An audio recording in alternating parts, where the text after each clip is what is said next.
welcome back, everyone, for another deep dive into Scottish history. Yes. Hello. We've talked about Dalriada, those early days, and the Pictish kingdoms and things.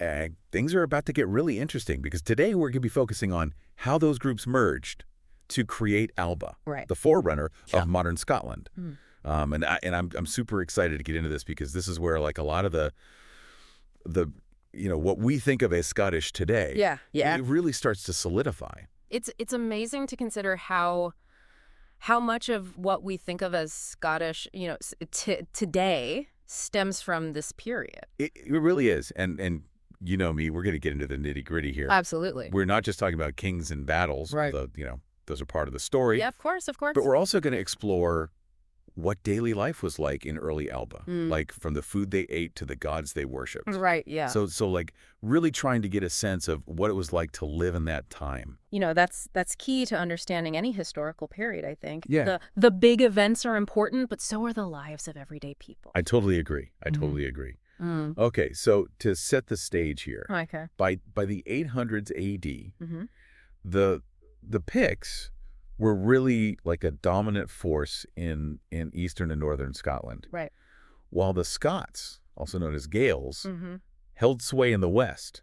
Yes. But how they united to form Alba, that's a little bit of a mystery, right? It is. It is a little bit. It's like a historical puzzle with some pieces missing. Yeah, think of it like a puzzle, right? Yeah. Where you have some pieces, but not all of them, right? Right. And we have sources for this period, like the Annals of Ulster, the Chronicle of the Kings of Scotland. Okay. But they offer very different, sometimes conflicting accounts. Okay, so let's dive into these conflicting accounts then. Okay. One name that keeps popping up is King Kenneth MacAlpin. Yes. Now, the Chronicle of the Kings of Scotland credits him with uniting the Picts and Scots in the mid-9th century. Yeah. It even goes so far as to say he destroyed the Picts. Right. Which sounds a bit dramatic, maybe? Yeah, that's and that word destroyed is a bit misleading. Okay. It's sparked a lot of debate among historians over the years. Did he conquer the Picts outright? Or was the merging of these groups a more gradual process? Okay. Perhaps through alliances or even intermarriage. So it might not have been this sudden takeover, more of like a slow kind of blending over time. Exactly, yeah. And there's a fascinating little clue that comes from a unexpected source, the Landnámabók, which is an Icelandic saga. Okay. It mentions a man named Odin, who lived in Iceland around 874 A.D. And was descended from an Irishman named Blathmac.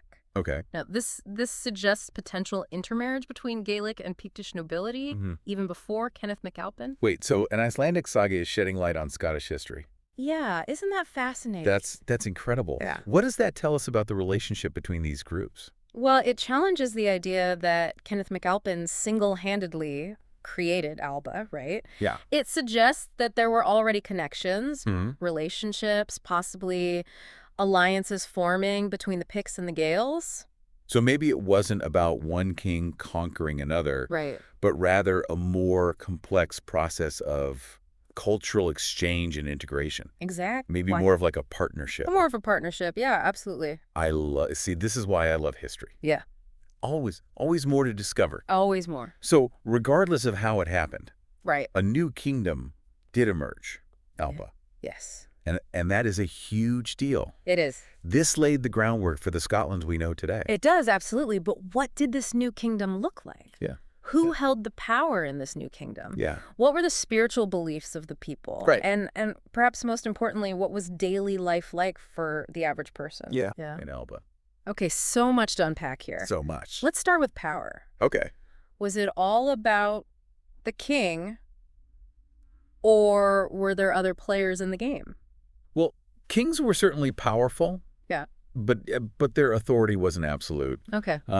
We know from sources like the Liber Gabála Éireann, and this is an Irish text that gives us a glimpse into early Gaelic society, that there were also regional rulers called Mormaers. Mormaers. Yes. That's a new one for me. Yeah. Who are these guys? Think of them like powerful regional lords. Okay. Or dukes. often descended from prominent Pictish families. Okay. They controlled their own territories and had significant influence. So it wasn't just a king ruling over this unified mass. No, not at all. There were still these power dynamics at play. Absolutely. Even within this new kingdom. Right. Makes you wonder how these kings managed to maintain control over such a diverse and potentially fractious territory. That's a great question. Right. And one that leads us deeper into the heart of early Alba. Okay. How did these different groups, with their own traditions and loyalties, find a way to coexist? And what role did spirituality play in shaping their identity? Ooh, okay, so more to come on that. Yes. So we're going to take a quick break and be right back. Sounds good. All right, so let's talk spirituality. Okay. We know both the Picts and the Gaels had their own unique beliefs before Christianity became the dominant religion. Right.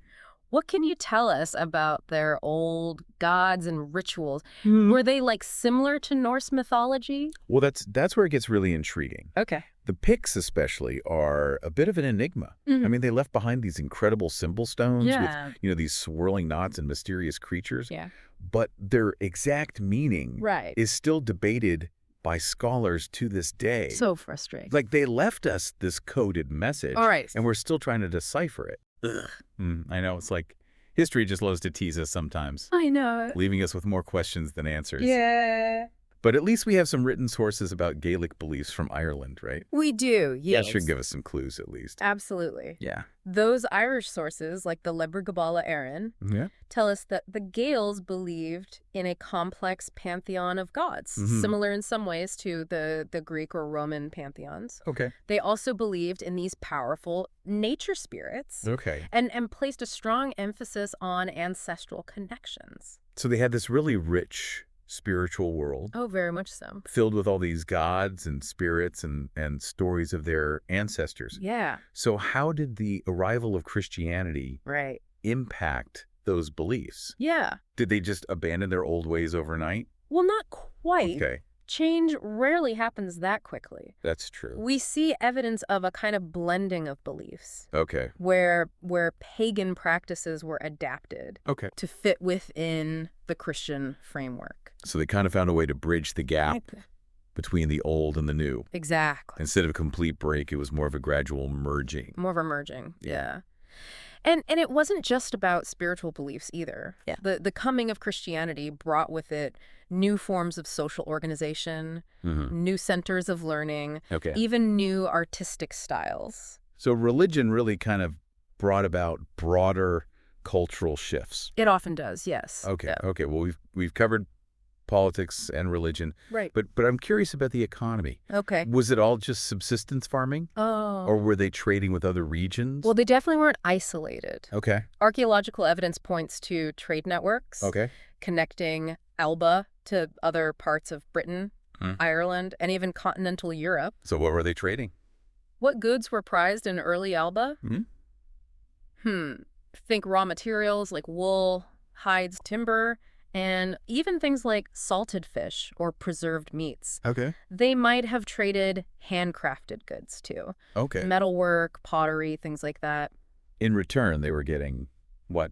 Well, likely they received luxury items. Okay. Perhaps finer textiles, metalwork, or even religious artifacts from places like Ireland or Francia. So even though we often think of these early medieval societies as being kind of isolated, they were actually quite connected through these trade networks. Absolutely. And those trade routes weren't just about goods either. They were also conduits for ideas, technologies, and cultural influences. It all kind of spreads. It does. Trade really helped to shape the identity of early Alba then. It did, yeah. Bringing in new influences. Right. And exposing people to different ways of life. It's amazing to think how interconnected they were even back then. Yeah.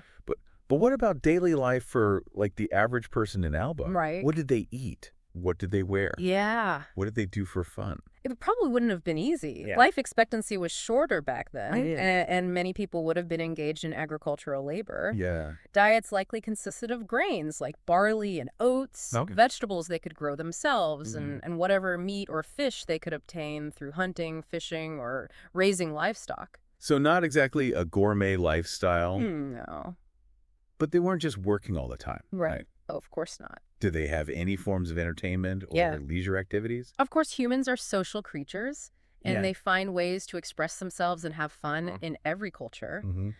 The Gaels, especially, were known for their storytelling traditions. Oh, really? They would have had bards who traveled around reciting epic tales, poems, and songs. So picture a group gathered around a fire. I can. Listening to a bard weave tales of heroes and mythical creatures.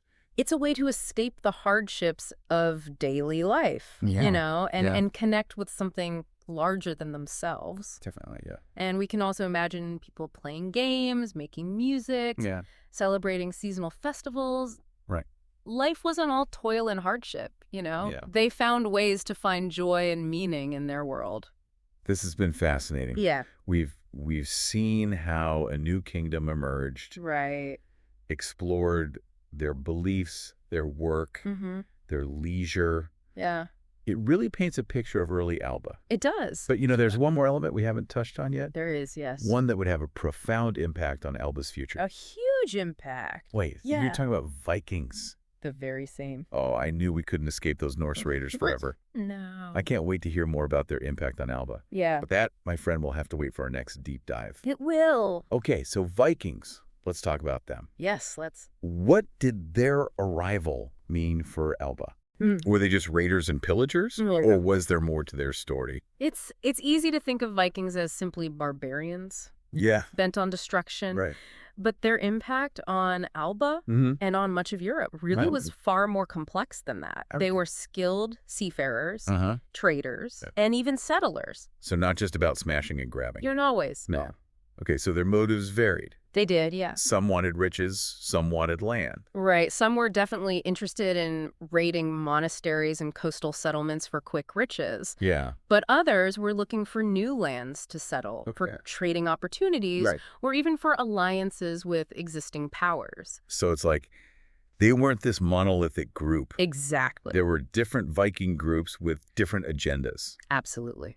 That makes sense. Yeah, and that's reflected in their impact on Alba. Okay. We see evidence of Viking raids starting in the late 8th century, targeting wealthy monasteries like Iona. Right. Yeah. But we also see evidence of Viking settlements, particularly in the northern and western Isles, where they began to integrate with the existing Pictish and Gaelic populations. So they weren't just this destructive force. Right. They actually become part of the fabric of Alba over time. Precisely. And that integration brought about cultural exchange. It did. New technologies. Even new artistic styles. So many layers added to the story of Alba. Layers upon layers, yeah. It's incredible. We've gone from Picts and Gaels to this incredible mix of cultures and beliefs and influences. Yeah, it makes you realize how dynamic and ever-changing history really is. It really does. Yeah, we can't just look at the past as a series of static snapshots. Right. We have to consider the constant flow of people, ideas, and events that shape who we are today. That's a really good point. But before we get too philosophical here, let's go back to early Alba for a second. You mentioned that there were still some aspects we hadn't covered. Right, yeah. Anything else we need to know before we wrap up this deep dive? Well, we've talked about politics, right, religion, the economy, daily life. But what about the arts? Yes. What kind of creative expressions did the people of early Alba engage in? Did they have music? Yeah. Storytelling, visual arts. Sadly, much of their artistic heritage hasn't survived the centuries. Yeah. But we can glean clues from archaeological finds, from later written sources, and even from those enigmatic Pictish symbols. Those symbols again. Yeah. Sensing a theme here. I know, they keep popping up, don't they? Are we any closer to cracking the code? It's still an ongoing puzzle. Okay. But some scholars believe those symbols might represent stories, myths, genealogical information, even concepts related to their beliefs. So imagine them as like a visual language, conveying meaning through these intricate designs. A visual language, yeah. Wow. And what about the Gaels? Yeah. We know they had a strong tradition of storytelling, right? They did, yeah. Absolutely. The Gaels were renowned for their oral tradition with bards who could recite epic poems and tales from memory. Wow. It's highly likely that this tradition continued in Alba. Yeah. with stories being passed down through generations, right, preserving their history and cultural identity. So while we may not have written manuscripts from that time, right, we can imagine those stories being told around fires, under the stars, keeping their culture alive. Keeping it alive, exactly. And that's something to remember when we study history. Sometimes the most important stories aren't written down. They're woven into the fabric of a culture, passed down through generations, shaping who they are and how they see the world. What a great note to end on. Yeah. We've journeyed through the formation of Alba. We have. Explored its complexities, and even glimpsed its artistic side. A little bit, yeah. It's been a fascinating deep dive. It has. Early Scotland wasn't this simple, homogeneous entity. No, not at all. It was this vibrant mix of cultures and traditions, constantly evolving and adapting to new influences. Absolutely. Well said. Thank you. For those listening, keep exploring. Yes. Keep questioning. Please do. And keep diving deep into the history that surrounds us. It's all around us. We'll be back soon to continue our exploration. Looking forward to it. Until then, happy learning. Happy learning.